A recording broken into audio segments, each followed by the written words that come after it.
আসসালামু আলাইকুম guys, new গল্প আইসা পড়ছে। যাই হোক, বেশি কথা না কয়ে গল্প শুরু করা যাক। রাফি ভাইয়া, বাসায় তো কেউ নেই, বাহিরেও বৃষ্টি পড়তাছে, তুমি এই বৃষ্টির দিনও আমাকে পড়াতে চলে এলে? রাফি তার হাতের ছাতাটি টেবিলের এক পাশে রাখলো, তারপর অনুর দিকে তাকিয়ে রাগী স্বরে বলল, বাসায় কেউ নেই বলে আমি কি তোকে পড়াতে আসতে পারি না? অনু, তুই এটা কি করে বললি? অনু কিছুটা ঘাবড়ে গিয়ে রাফিকে বলল, আমি তো এটা বলতে চাইনি রাফি ভাইয়া। রাফি বলল, তাহলে কি বলতে চাইছিলি? আর খালামণি কোথায়? তখন অনু বলল, আম্মু বাসায় নেই আর আব্বু তো অফিসে। রাফি রুমের দরজা লাগিয়ে দিল। অনু ভয় পেয়ে গেল, বাসায় কেউ নেই, তাই অনুর আরো ভয় লাগছে। রাফি অনুর দিকে তাকিয়ে বলল, নিজের রুমে যা, তোকে আজকে পড়তে হবে। অনু মন খারাপ করে বলল, আজকে না পড়লে হয় না রাফি ভাইয়া, দেখো বাইরে কত বৃষ্টি, এই বৃষ্টির দিনে পড়তে মন চায় না। রাফি এবার রেগে গিয়ে বলল, থাপ্পড় চিনিস? থাপ্পড়ে তোর সব দাঁত ফেলে দিব, বেয়াদব মেয়ে, যা নিজের রুমে গিয়ে পড়তে বস। রাফির এমন কথা শুনে অনুর কান্না পেয়ে যাচ্ছে, কিন্তু কান্নাটা চেপে নিজের রুমে চলে গিয়ে পড়ার টেবিলে বসলো। অনু ইন্টার ফার্স্ট ইয়ারে পড়ে আর রাফি অনার্স চতুর্থ বর্ষে পড়ে। রাফি অনুর একমাত্র খালাতো ভাই। রাফির কোনো ভাই বোন নেই, অনুরও কোনো ভাই বোন নেই। অনুর মা আর রাফির মা আপন দুই বোন। অনু এবং রাফির বাসা যেহেতু কাছাকাছি, তাই অনায়াসে রাফি অনুর বাসায় আসতে পারে। রাফির এই হুটহাট অনুর বাসায় চলে আসাটাও অনু মানতে পারে না। অনুর মা রাফিকে কিছু বলেও না, উল্টো রাফি বাসায় আসলে অনেক খুশি হয়। তাই অনুর মা অনুকে পড়ার দায়িত্বটা রাফিকেই দিয়েছে। আর রাফি প্রচণ্ড রাগী একটা ছেলে। রাফিকে দেখেই অনু ভয় পায়, তাই না পারে কিছু বলতে আর না পারে কিছু সইতে। অনু খুব নিরুপায়। অনু মন খারাপ করে একটা বই বের করলো, ফিজিক্স বইটা বের করে পৃষ্ঠা এক পাতা দু পাতা উল্টাতে লাগলো। অনুর হঠাৎই মনে পড়লো তার আজকে কোনো পড়া হয়নি। রাফি ভাইয়া যে আজ তাকে কঠিন শাস্তি দিবে তা অনু ভালো করেই জানে। অনুর বুকের ভিতরটা ভয়ে কাঁপতে লাগলো। রাফি রুমে এসে অনুর পাশের চেয়ারে বসে বলল, আজকে তো ফিজিক্সের দ্বিতীয় অধ্যায় পড়া ছিল, এখন তোকে আমি ম্যাথ করতে দিব, ঝটপট করে ফেল, বেশি লেট করলে মায়ের খাবি। অনু অপরাধের স্বরে রাফিকে ডাক দিল, রাফি ভাইয়া। ওইদিকে রাফি ফিজিক্সের বইটা একটা অধ্যায় মনোযোগ দিয়ে দেখছিল। অনুর ডাকে অনুর দিকে শান্ত চাহনিতে বলল, হ্যাঁ বল, কি হয়েছে? অনু বলল, মানে রাফি রেগে গিয়ে বলল, কি মানে করছিস, ঠিক করে উত্তর দে। অনু কান্না জড়িত কণ্ঠে রাফিকে বলল, ভাইয়া আমি আজকে পড়া শিখতে পারিনি। রাফি কপালে হাত দিয়ে শান্ত স্বরে বলল, কি বললি, আরেকবার বল। রাফি ভয়ে কাঁপাকাঁপি অবস্থা হয়ে গিয়েছে। রাফি এত শান্ত স্বরে কথা বলছে মানে আজকে বাইরে এই ঝড় বৃষ্টির সাথে অনুর কপালেও ঝড় বৃষ্টি আছে। অনু কিছু না বলে একদম চুপ করে হাত গুটিয়ে বসে রইল। রাফি আবারও অনুকে জিজ্ঞাসা করলো, কিরে অনু, কথা বলছিস না কেন? বলতে বলছি না। শেষের কথাটা রাফি এত চিৎকার করে বলল যে অনু ভয়ে কেঁদে দিল। আবার বলল, আমি আজকে পড়া শিখতে পারিনি। রাফি বলল, কেন শিখতে পারিসনি? অনু বলল, কিছুই ভালো লাগছিল না। রাফি এবার রাগের দৃষ্টিতে অনুর দিকে তাকিয়ে বলল, মস্করা করা হচ্ছে, তুই বসা থেকে ওঠ। অনু তাই করলো, চেয়ারে বসা থেকে উঠে দাঁড়ালো। রাফি অনুরে আলমারির দিকে ইঙ্গিত করে বলল, ওই দিকে গিয়ে দাঁড়িয়ে 200 বার কান ধরে উঠ বস করবি, কোনো চিটিংবাজি করবি না। আমি গুনে গুনে দেখব তুই কতবার কান ধরে উঠ বস করলি। বাইরে জুড়ে বজ্রপাত হলো। রাফির কথা অনু অবাক হয়ে শুনছে। নিজের খালাতো ভাই এতটা নির্দয় হয় তা অনুর জানা ছিল না। অনু মিনতি করে রাফিকে বলল, এবারের মতো আমাকে ক্ষমা করে দাও রাফি ভাইয়া, আমি এবার থেকে প্রতিদিন পড়া শিখে রাখবো। রাফি বলল, কোনো ক্ষমা নেই, যা বলছি তাই কর, কান ধরে উঠ বস কর। তখন অনু বলল, আমি পারবো না। রাফি বড় লাঠিটি হাতে নিয়ে বলল, তাহলে লাঠির আঘাত খাবি। অনু ভয়ে ভয়ে রাফিকে বলল, না না না, আমি কান ধরে উঠবস করছি। অনু রাফির কথা মতো কান ধরে উঠবস করতে লাগলো আর রাফি উঠবস গুনতে লাগলো। অনুর কাছে রাফি পৃথিবীর সেরা নিষ্ঠুরতম মানুষ মনে হচ্ছে। 40 বার কান ধরে উঠবস করে অনু হাঁপিয়ে গেছে আর উঠবস করতে পারছে না বলে রাফিকে বলল, রাফি ভাইয়া আমি আর পারছি না, পায়ে ভীষণ ব্যথা করছে, আমাকে আর উঠবস করতে বলো না। তখন রাফি বলল, এখনো তোর 160 বার কান ধরে উঠবস করতে হবে অনু, কোনো ক্ষমা নেই। তখন অনু বলল, রাফি ভাইয়া তুমি আমার সাথে এমন কেন করতাছো? তখন রাফি বলল, পড়া শিখলে এমন কষ্ট করতে তোকে হতো না, এখন আমার কিছু করার নেই, কান ধরে উঠবস কর। অনু কষ্ট করে আরো 20 বার কান ধরে উঠবস করলো আর না পেরে মাটিতেই শুয়ে পড়লো। রাফি চেয়ারের টেবিল থেকে উঠে এসে অনুর পাশে মাটিতে বসলো। রাফি বলল, এই অনু তোর কি হলো? অনু কোনো কথা বলছে না, অনু চোখ বন্ধ করে আছে। রাফি কোনো উপায় না পেয়ে অনুকে কোলে তুলে নিয়ে বিছানায় শুয়ে দিল। অনু চোখ খুলে রাফির দিকে তাকিয়ে চাপা কান্না করে রাফিকে বলল, রাফি ভাইয়া তুমি খুব পচা, আমাকে শুধু কষ্ট দাও। রাফি অনুর দিকে এক দৃষ্টিতে তাকিয়ে রইল। গাইস সবাই হেডফোন লাগাও। অনু বুঝতে পারছে না রাফি এভাবে কেন তার দিকে তাকিয়ে আছে। রাফি হঠাৎ করে অনুর দিকে ঝুঁকে এসে অনুর কপালে গভীর চুমু দিল। অনু ভয়ে কিছুটা দূরে সরে বলল, রাফি ভাইয়া তুমি আমার কপালে চুমু দিলে কেন? তখন রাফি বলল, বেশি কথা বলিস, তুই চুপ করে শুয়ে থাক, আরও 140 বার তোকে কান ধরে উঠবস করতে হবে। অনু রাফির ডান হাত নিজের দু হাতে আঁকড়ে ধরল। রাফি নিজের হাতে অনুর হাত চেপে ধরা দেখে অবাক হলেও কিছু বলল না, শুধু অনুর মুখের দিকে তাকিয়ে রইল। অনু রাফির হাত চেপে ধরেই বলল, প্লিজ রাফি ভাইয়া আমাকে আর শাস্তি দিও না। রাফি চোখ বন্ধ করে কিছুক্ষণ ভেবে তারপর বলল, শাস্তি দিব না, কিন্তু একটা শর্ত আছে।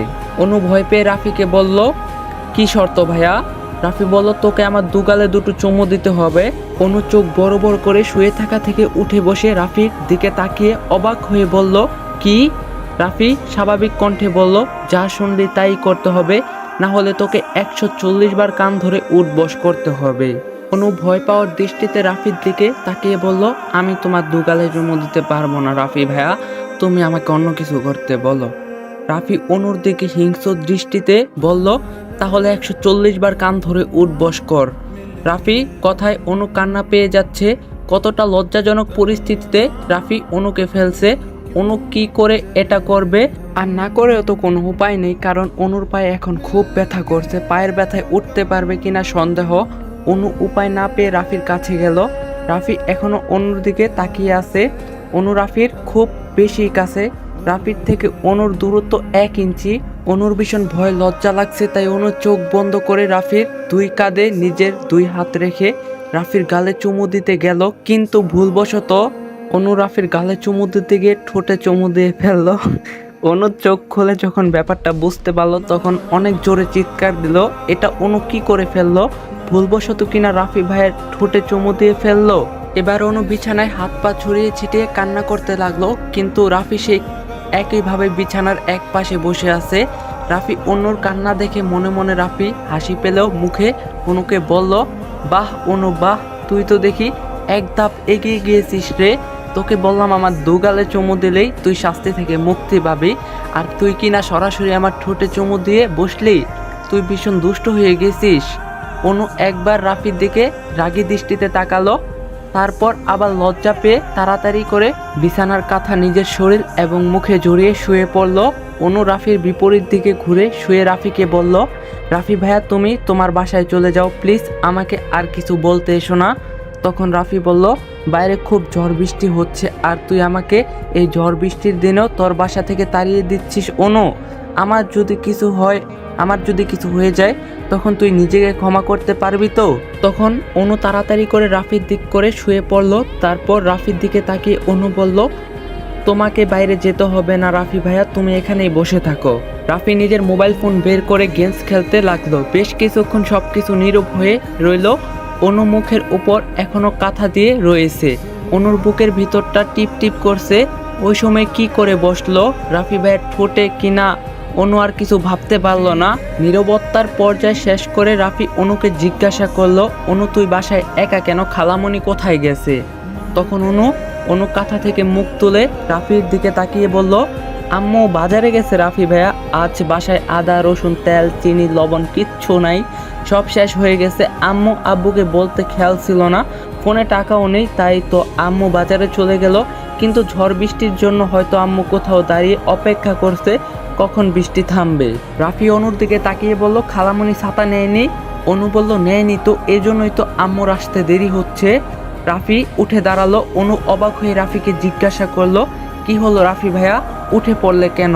রাফি অনুর দিকে রাগী দৃষ্টিতে তাকিয়ে বলল, বোকা মেয়ে, আমাকে আগে বলবি না ঝড় বৃষ্টি কখন থামবে কে জানে, আমি গিয়ে খালামণিকে নিয়ে আসি। অনু মন খারাপ করে বলল, তুমি তো আমার কাছ থেকে জানতে চাওনি। রাফি রুম থেকে বেরিয়ে গেল। অনু শুয়ে থাকা থেকে উঠে বসলো। অনু এবার নিজেই রেগে বলল, পচা রাফি ভাইয়া তুমি, আমাকে আগে শাস্তি দিতে আর এখন লজ্জা দাও। আম্মুকে তো রাফি ভাইয়ার এসব কাজের কথা বলতেও পারবো না। আম্মুকে বলে দিলে রাফি ভাইয়া আমার 12টা বাজিয়ে দিবে। বেশ কিছুক্ষণ সময় পর রাফি অনুর মা আমেনা বেগমকে নিয়ে বাসায় পৌঁছালো। অনুর পা ব্যথায় উঠে দাঁড়াতে পারবে না, তাই বিছানায় শুয়ে রইল। আমেনা বেগম অনুর রুমে এসে হাসি মুখে অনুকে বলল, দেখছিস অনু, আমার রাফি বাবা কত ভালো। তুই তো কোনো কাজেরই না, আমি ঝড় বৃষ্টিতে দাঁড়িয়ে আছি, কই আমাকে হাতে ছাতা নিয়ে নিতে আসবি তা না, উল্টো এখানে শুয়ে পড়ে ঘুমাচ্ছিস। রাফির কাছ থেকে তো কিছু শিখতেও পারিস অনু। অনু বিরক্ত দৃষ্টিতে তার মায়ের দিকে তাকিয়ে রইল। অনু আমেনা বেগমকে জিজ্ঞাসা করলো, আম্মু রাফি ভাইয়া কোথায় গেছে? আমেনা বেগম অনুকে বলল, রাফি আমাকে বাসায় পৌঁছে দিয়ে নিজের বাসায় চলে গেছে। কত করে বললাম বৃষ্টি কমলে তারপর বাড়ি যা, কিন্তু আমার কথা ছেলেটা শুনলই না। অনু মন খারাপ করে বলল, ও। আমেনা বেগম রেগে রেগে অনুকে বলল, আজকে ঠিকঠাক মতো রাফিকে পড়া দিতে পারছিস তো? অনু হাসার চেষ্টা করে বলল, হ্যাঁ আম্মু পেরেছি। যাক, পড়া পেরেছিস তাহলে। এই কথা বলে আমেনা বেগম অনুর রুম থেকে চলে গেল। অনু মনে মনে বলল, তোমার বোনের ছেলে যে কত ভালো তা তো তুমি জানো না আম্মু। ভালো না ছাই, একে তো রাগী, তার সাথে পুরাই লুচ্চা রাফি ভাইয়া, কিন্তু তোমাকে বললে তো তুমি উল্টো আমাকে বকবে, আমার কথা বিশ্বাসই করবা না। কি কপাল আমার।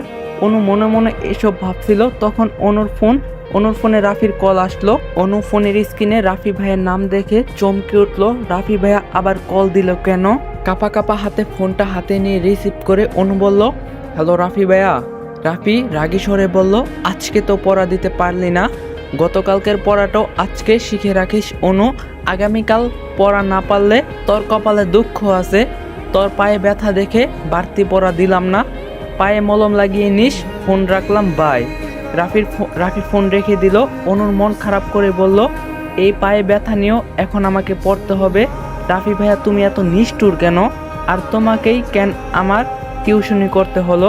দুনিয়ায় কি আর কোনো টিউটর আমার জন্য ছিল না, যেখানে অন্য টিউটর সপ্তাহে 4 দিনের বেশি পড়াতেই চায় না, সেদিকে তুমি আমাকে প্রতিদিনই পড়াতে চলে আসো, সপ্তাহে 7 দিনে 7 দিনই।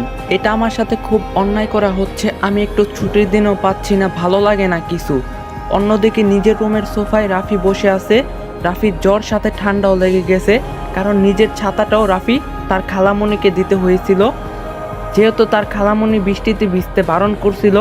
তারপরও রাফি আমেনা বেগমকে জবাবে বলছিল যে তার বৃষ্টিতে কিছুই হবে না, কিন্তু বৃষ্টিতে ভিজলে রাফির জ্বর চলে আসে, ঠান্ডাও লেগে যায়। এখন তাই হয়েছে।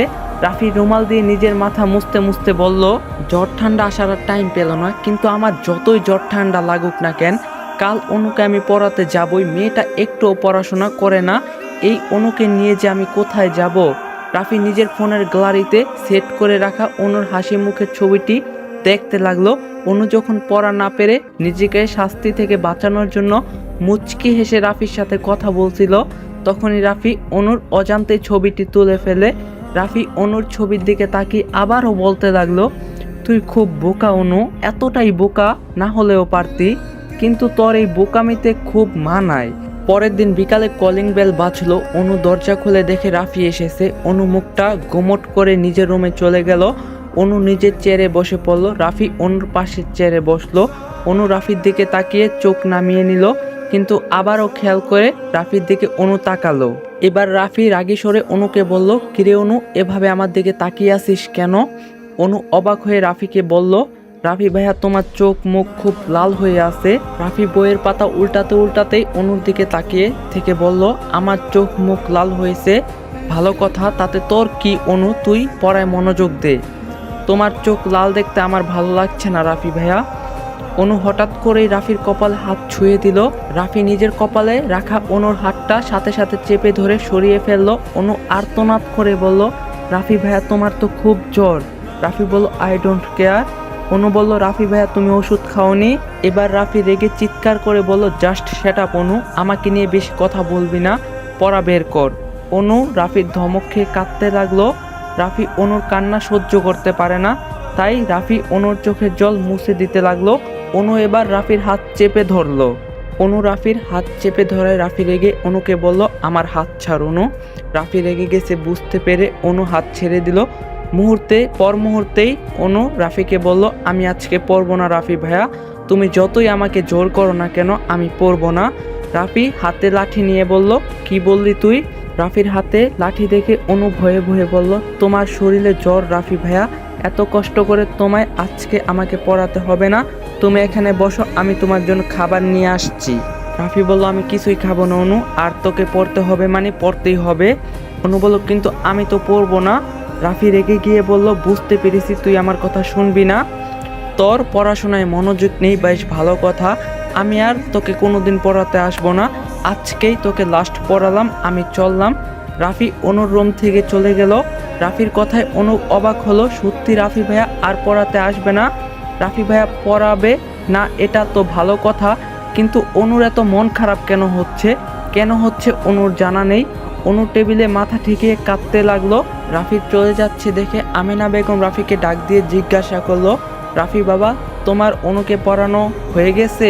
রাফি হতাশ হয়ে বলল, খালামণি, অনুকে পড়ানো হয়নি, অনুর পড়াশোনায় একদম মনোযোগ নেই, তাই আমি ভাবছি আমি আর অনুকে পড়ানোর জন্য আসবো না, অনুর জন্য অন্য কোনো টিউটর রাখলে ভালো হবে।